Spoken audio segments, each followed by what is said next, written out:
মাননীয় স্পিকার, আপনাকে ধন্যবাদ। আমরা উত্তরাঞ্চলের যারা বাসিন্দারা আছি, আমরা নানা দিক দিয়ে ভোগান্তির মধ্যে আছি, বৈষম্যের শিকার হয়ে আছি।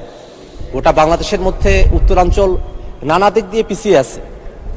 আমরা যারা গোটা রংপুর বিভাগের বাসিন্দারা আছি এবং বগুড়ার যারা আছেন, তারা যদি ঢাকার সঙ্গে যোগাযোগটা করতে চান রেলপথে, তাহলে তাদেরকে অতিরিক্ত প্রায় 120 কিলোমিটার এবং 4 ঘন্টা অতিরিক্ত সময় তাদেরকে রেলের মধ্যে থাকতে হয়। মাননীয় স্পিকার, আমরা যদি ঢাকা থেকে উত্তরবঙ্গের দিকে রওনা করি, তাহলে সিরাজগঞ্জ থেকে বগুড়া পর্যন্ত আমরা সরাসরি যেতে পারি না।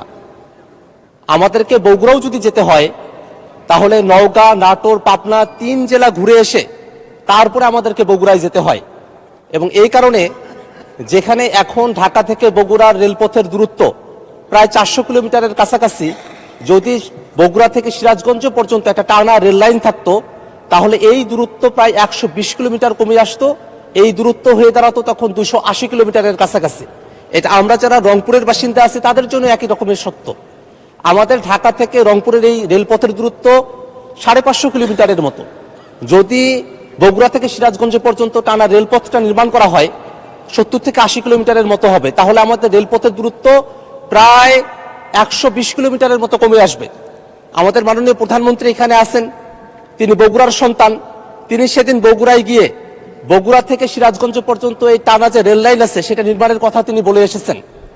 আমরা প্রায় 20 বছর যাবত উত্তরবঙ্গের যারা বাসিন্দারা আছি, এই রেলপথ নির্মাণের কথা আমরা শুনে আসছি, কিন্তু এখনো পর্যন্ত নানা বাস্তবতার কারণে সেটাকে এখনো পর্যন্ত আমরা আশার আলো আমরা এখনো পর্যন্ত দেখি নাই। আমরা শুনি যে জমি অধিগ্রহণ চলছে, কিন্তু এটা কখন কন্ট্রাক্টে যাবে, কখন বাস্তব হবে, সেটা এখনো পর্যন্ত আমাদের জানার বাহিরে।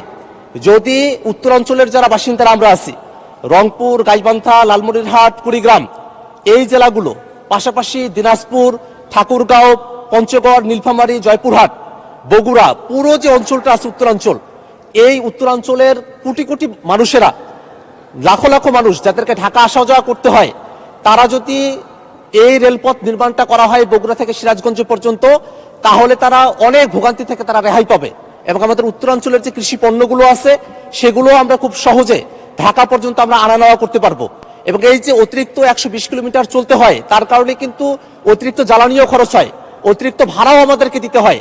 আমাদের ভাড়া কমে আসতো, দূরত্ব কমে আসতো, আমাদের সময় কমে আসতো। এই কারণে আমি মাননীয় মন্ত্রীর কাছে আহ্বান রাখবো, আমার যে উপজেলা 2টি আছে, কাউনী এবং পীরগাছা, এখানে 2টি রেল স্টেশন রয়েছে, সেগুলোকে আধুনিকায়ন করে বগুড়া থেকে সিরাজগঞ্জ পর্যন্ত সরাসরি রেলপথ নির্মাণ করা হোক।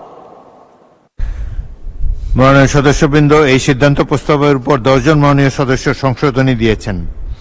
আমি এখন তাদেরকে নিজ নিজ সংশোধনী উত্থাপন এবং সংশোধনীর উপরে 1 মিনিট বক্তব্য রাখার জন্য আহ্বান জানাচ্ছি।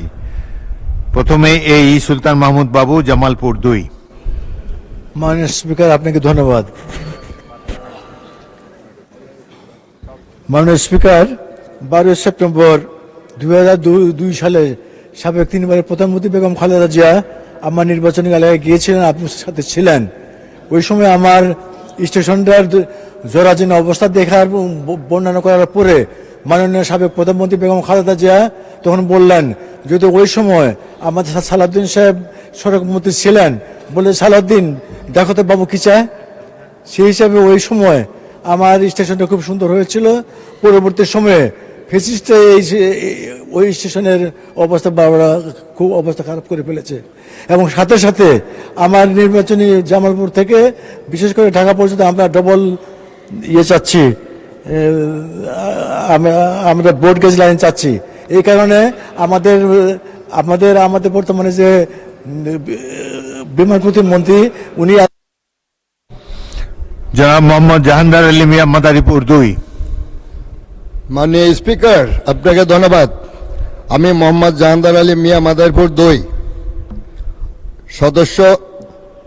আমি প্রস্তাব করিতেছি যে মূল প্রস্তাবের পূর্বে অবিলম্বে শব্দটি সংযোজন করা হোক। মাননীয় স্পিকার, রেল লাইনটা ভাঙা পর্যন্ত আছে। আমরা দক্ষিণ অঞ্চলের মানুষ, যদি এই রেল লাইনটি ভাঙ্গার থেকে কুয়াকাটা পর্যন্ত যায়, তাহলে আমরা দক্ষিণ অঞ্চলের মানুষগুলি তাড়াতাড়ি আমরা ঢাকার সাথে সংযোগ দিতে হবে এবং সকল ধরনের উন্নয়ন কাজগুলো আমরা করতে পারবো। আমি আপনাকে ধন্যবাদ জানাচ্ছি মাননীয় স্পিকার। মাননীয় সদস্য মোহাম্মদ আব্দুল গফুর, কুষ্টিয়া 2। বিসমিল্লাহির রহমানির রহিম। মাননীয় স্পিকার, আপনাকে ধন্যবাদ। রংপুর 4 মাননীয় সদস্য আক্তার হোসেন যে প্রস্তাবনা এসেছেন, সিদ্ধান্ত প্রস্তাব, তার সাথে একমত পোষণ করে আমার 76 কুষ্টিয়া 2 আসনের মধ্যে 2টি উপজেলার মধ্যে 4টা রেল স্টেশন আছে, যা ইতিমধ্যেই একেবারেই ব্যবহার অনুপযোগী হয়ে পড়েছে। যাত্রীরা সেখানে ওঠানামা, তাদের বিশ্রামের কোনো সুযোগ নেই। এই কারণে বর্তমান সময়ে রেল ভ্রমণ অত্যন্ত জনপ্রিয় হয়েছে। এর জন্য স্টেশনগুলির আধুনিকায়ন করা খুবই জরুরি। এর সাথে সাথে আমার একটি রেল স্টেশন পোড়াদা জংশন, সেইখানে বাংলাদেশের মধ্যে বৃহত্তম কাপড়ের হাট এবং চাল রপ্তানিকারক এলাকা হওয়ার কারণে হাজার হাজার যাত্রী সেখানে আসা যাওয়া করে। সেইখানে আরও কিভাবে আধুনিকায়ন করা যায় সে ব্যাপারে প্রয়োজনীয় ব্যবস্থা নেওয়ার জন্য মাননীয় সদস্য শামসুর রহমান শিমুল বিশ্বাস, পাবনা 5। বিসমিল্লাহির রহমানির রহিম। মাননীয় স্পিকার, আপনাকে ধন্যবাদ। রংপুর 4 আসন থেকে নির্বাচিত সংসদ সদস্য আক্তার হোসেন কর্তৃক উত্থাপিত এবং আলোচ্য সিদ্ধান্ত প্রস্তাবটি সমর্থন করে আমি যে সংশোধনী প্রস্তাব প্রদান করেছি। মাননীয় স্পিকার, রেল যোগাযোগ হতে সাশ্রয়ী, নিরাপদ, আরামদায়ক, যাতায়াতের অন্যতম সেরা মাধ্যম। এটি পণ্য পরিবহন অত্যন্ত কার্যকরী, যা দেশের অর্থনৈতিক কর্মযোগের ব্যাপক প্রসার ও ভারসাম্যমূলক উন্নয়নে ভূমিকা রাখে। এমত অবস্থায় মূল প্রস্তাবের সাথে রংপুর জেলার কাউনিয়া শব্দাবলীর পর ঢাকা টু পাবনা সরাসরি ট্রেন চালুর শব্দাবলী সংযোজন করে আলোচ্য সিদ্ধান্ত প্রস্তাবটি মহান জাতীয় সংসদ কর্তৃক গ্রহণ করা হোক। মাননীয় স্পিকার, 180 দিনের কর্মপরিকল্পনার মধ্যে এই প্রকল্পটি ইতিমধ্যে গৃহীত হয়েছে। আপনাকে ধন্যবাদ মাননীয় স্পিকার। মাননীয় সদস্য আলী আজম মোহাম্মদ আবু বকর, ঝিনাইদহ 2। মাননীয় স্পিকার, আপনাকে ধন্যবাদ। মাননীয় সংসদ সদস্য আক্তার হোসেন রংপুর 4 সিদ্ধান্ত প্রস্তাবটি উত্থাপন করেছেন যে রংপুর জেলার কাউনিয়া ও পীরগাছা রেল স্টেশনের আধুনিকায়ন সহ উত্তরবঙ্গের সাথে ঢাকার দূরত্ব কমাতে সরাসরি ব্রডগেজ রেলপথ নির্মাণ করা হোক। এই প্রস্তাবের সাথে পূর্ণ সমর্থন জ্ঞাপন করছি। সাথে সাথে আমার নির্বাচনী এলাকা ঝিনাইদহ জেলা, ঝিনাইদহ শহরে রেলপথ আসলে নেই। তা আশেপাশে মাগুরা পর্যন্ত এসেছে, কালীগঞ্জ উপজেলা পর্যন্ত এসেছে। যে কোনো জায়গা থেকে হোক অতি দ্রুত ঝিনাইদহ শহরকে রেলপথের আওতাভুক্ত করা হোক।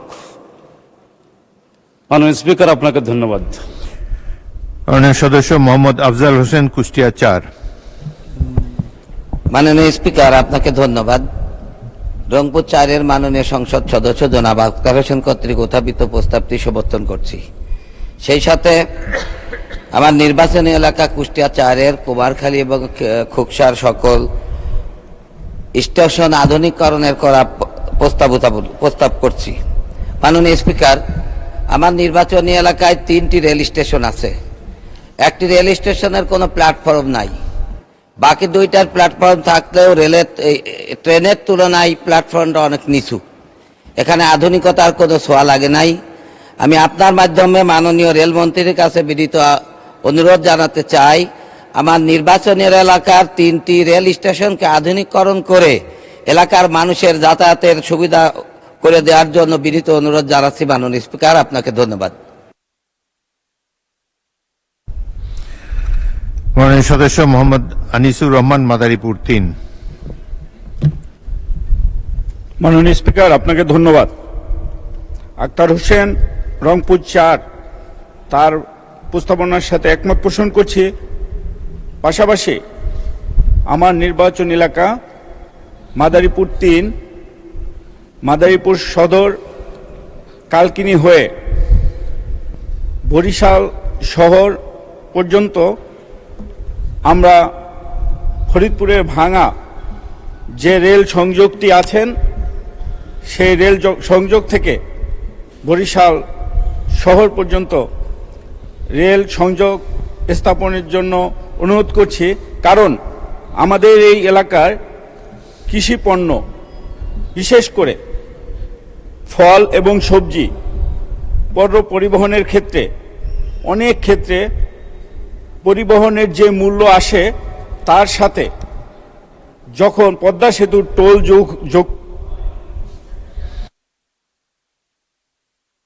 জনাব মোহাম্মদ সেলিম রেজা, সিরাজগঞ্জ 1। বিসমিল্লাহির রহমানির রহিম। মাননীয় স্পিকার, আপনাকে ধন্যবাদ। আমি রংপুর 4 আসনের মাননীয় সংসদ সদস্য যে প্রস্তাব দিয়েছে সেই প্রস্তাবের সাথে আমি একমত। সেই প্রস্তাব